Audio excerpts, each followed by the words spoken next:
Sisyphus, the master of deceit, is perhaps one of the most intriguing characters in Greek mythology.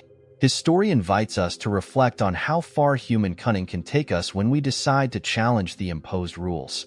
After all, how many times have you caught yourself thinking of ways to overcome obstacles that seem insurmountable? Sisyphus did this, not once, but multiple times, facing none other than the gods themselves. He turned every adversity into a new opportunity to test the limits of his intelligence.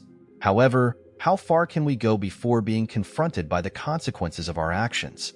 The saga of Sisyphus is a powerful reminder that intelligence, while a gift, can put us on a collision course with forces beyond our control. And it is at this point that his story invites us to think. What is the price of challenging higher authorities? And more importantly, how far are we willing to go to prove we can manipulate fate? Sisyphus, in Greek mythology, has always been remembered as the man who dared to challenge the gods with a mind as sharp as a razor.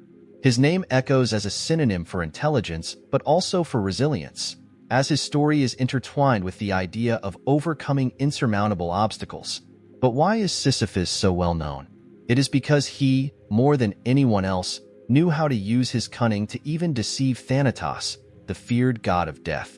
Imagine, at the height of his power, someone capable of making death itself hesitate. It's not every day that someone accomplishes such a feat. Sisyphus' ability to manipulate complex situations and escape divine traps shows an intriguing side of human nature. The desire to challenge limits, even those imposed by the gods. Sisyphus, with his cunning, exemplifies the individual who always finds a loophole, a way out where there seemed to be none. Just like in real-life situations, when we face problems that seem unsolvable, often the key lies in seeing what others don't. Think of a clever negotiator who turns the tables when everyone thinks they are cornered. His story is a reminder that intellect can be one of humanity's greatest weapons. But does cleverness have limits? Sisyphus, by repeatedly deceiving the gods, also shows us the risks of trying to go beyond acceptable boundaries. He was a master at challenging the natural order of things. But as we will see next, all this audacity would eventually bring consequences of equal magnitude. Early in his journey, Sisyphus demonstrated that his cunning went far beyond the ordinary. When his cattle were stolen, he didn't settle for accepting the loss. Instead, he took an action that, for many, might have seemed excessive, but for him, it was an example of strategic control. By marking the hooves of his animals, he ensured that when he recovered them, the thief would inevitably be exposed. Here we can already see the type of sharp mind Sisyphus possessed. He didn't just solve problems, but also made sure everyone around knew who was in control. This same mindset led Sisyphus to act strategically against those who crossed him. The neighbor who dared to challenge him also tasted his revenge when Sisyphus seduced the man's daughter, turning a simple conflict into something much more personal. This reminds us how, in some situations, intelligent people can use their resources to turn the game in their favor, even when circumstances seem unfavorable. It's no different from what many leaders do today, turning disadvantages into opportunities.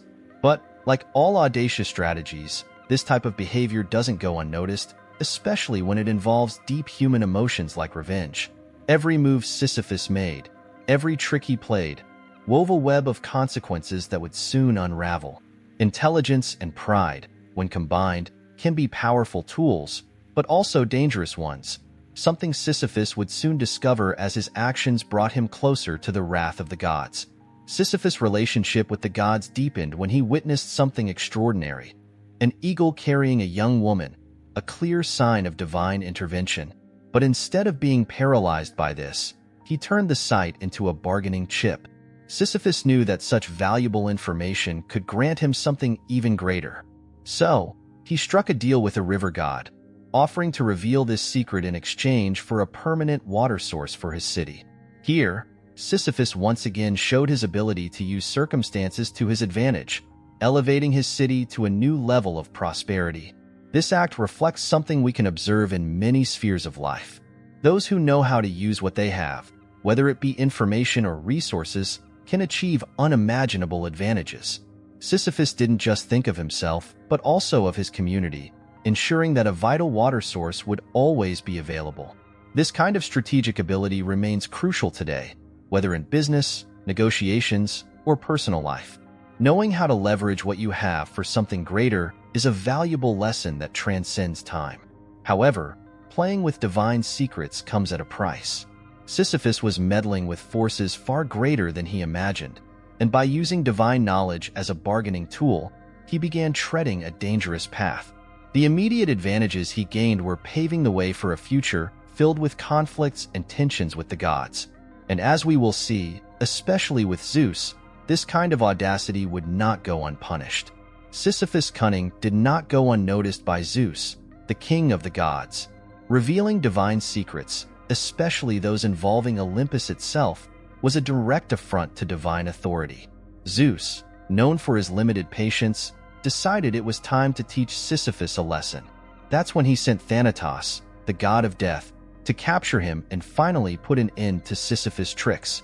However, what Zeus didn't expect was that Sisyphus had one more trick up his sleeve, once again demonstrating his ability to escape even the darkest situations. When Thanatos arrived, Sisyphus, with his irresistible charm and calculating mind, managed to deceive the god of death. He convinced Thanatos to test his own chains, the very ones meant to bind Sisyphus. And with a stroke of luck and genius, Sisyphus imprisoned Thanatos, reversing the roles. For a moment, Sisyphus had not only defied Zeus, but also the very natural order of the universe. Death was temporarily defeated, and chaos began to spread in the mortal world. With death imprisoned, no one could die. Imagine a world without end, where battles were fought without purpose, and the line between life and death was completely erased. This temporary triumph of Sisyphus makes us reflect on the impact of destabilizing the fundamental rules of existence. However, as expected, defying divine forces would have inevitable consequences, and the momentary freedom that Sisyphus won would soon attract the attention of a god who thrives in war. With Thanatos imprisoned, death ceased to exist, and the wars, which so heavily depended on this natural cycle, lost their purpose. Soldiers fought, but no one fell, and this enraged Ares, the god of war. To Ares, battles without death were like games without victory, a complete anomaly. Realizing the chaos caused by the absence of death, he decided to intervene, for war made no sense without its inevitable losses. Ares then set out to free Thanatos, knowing that without death, his own domain was at risk. Upon finding Thanatos chained, Ares acted with the relentless force of a war god. Freeing the god of death was just the first step toward restoring balance in the cosmos. Ares, in his fury, restored Thanatos to his original role, and thus, death returned to the mortal world. The war could resume its natural cycle, with life and death intertwined once again, and the chaos that had spread began to dissipate. Ares was not known for his patience, and his action was swift and decisive. However, this intervention also meant that Sisyphus was once again at the mercy of the gods. His cunning had given him a momentary advantage, but Ares' brute force restored the balance. Now, with Thanatos free, Sisyphus knew his fate was once again in the hands of the gods he had defied. But, as we shall see, this would not be the end of his schemes, for Sisyphus always found a way to circumvent inevitable capture. Even after Ares' intervention and the restoration of death, Sisyphus was not ready to accept his fate in the underworld. When he was taken to Hades' realm, he once again displayed his ability to manipulate any situation. Sisyphus, with his persuasive speech, managed to deceive the queen of the underworld herself, Persephone. Claiming that his wife had neglected his funeral rites and that he needed to return to the world of the living to correct this mistake, he earned himself a second chance to escape death. It is astonishing how, even in the face of the most feared forces, he always found a way to bend the rules. This second escape of Sisyphus is not only an astute feat, but also a lesson in how words, when used with intelligence, can alter even the darkest fates. In the modern world, we can see this ability in the toughest negotiations, where those who master the art of rhetoric achieve seemingly impossible agreements. Just like Sisyphus, it's as if these individuals know that everything is open to interpretation, and success depends on the ability to convince and shape reality in their favor. But, as with all things built on deceit, this freedom would not last forever. Sisyphus may have escaped death once more, but his cunning was becoming increasingly evident to the gods. With each escape, he was drawing closer to an even more severe punishment, one that would put his resilience and intelligence to the ultimate test. And, as we shall see, the punishment the gods had reserved for him would be a true lesson in perseverance, with a cruel touch of irony. After so many escapes and deceptions, the gods finally decided it was time to impose a punishment from which Sisyphus could never escape. His condemnation was to the Tartarus, the deepest abyss of the underworld, where his cunning would be of no use. There, Sisyphus was sentenced to eternally push a massive boulder up a mountain. However, every time he neared the top, the boulder would roll back down, forcing him to start again, in an endless cycle. This punishment was not only physical but also psychological, a true torture that toyed with his relentless desire to overcome challenges. The image of Sisyphus pushing his boulder symbolizes the concept of a Sisyphean task, an endless, unrewarding effort. How many times in life do we feel like Sisyphus, performing repetitive tasks that seem to have no purpose? Whether in a monotonous job or in a project that never progresses, this feeling of continuous effort without result is something many can relate to.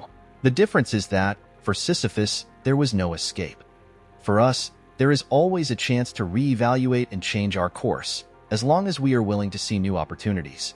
This eternal punishment, however, raises an interesting question. Could Sisyphus' resilience, his ability to keep trying, be a form of victory? After all, the gods may have condemned him to an endless cycle, but his will to persist, to not bow to fate, is something that keeps him in motion. Sisyphus' story makes us reflect on the nature of human effort, on how far we are willing to go even when success seems unattainable. And so, his legend lives on, far beyond the punishment imposed by the gods. Now is the time to reflect. What have you learned from Sisyphus' journey? Does human cunning truly have a limit? Just as Sisyphus pushed his boulder endlessly, how many times do you find yourself repeating the same mistakes, thinking you can escape the consequences? Perhaps the greatest lesson here is this: the real challenge is not escaping but facing reality head-on. Now, the question remains, what will you do with this knowledge? Will you continue pushing your boulder or find a new strategy to overcome your challenges? The decision is in your hands. And if you want to learn more about mythology, philosophy, and how these stories can transform your life, subscribe to the channel and turn on notifications. There's a lot of great content coming, and you won't want to miss.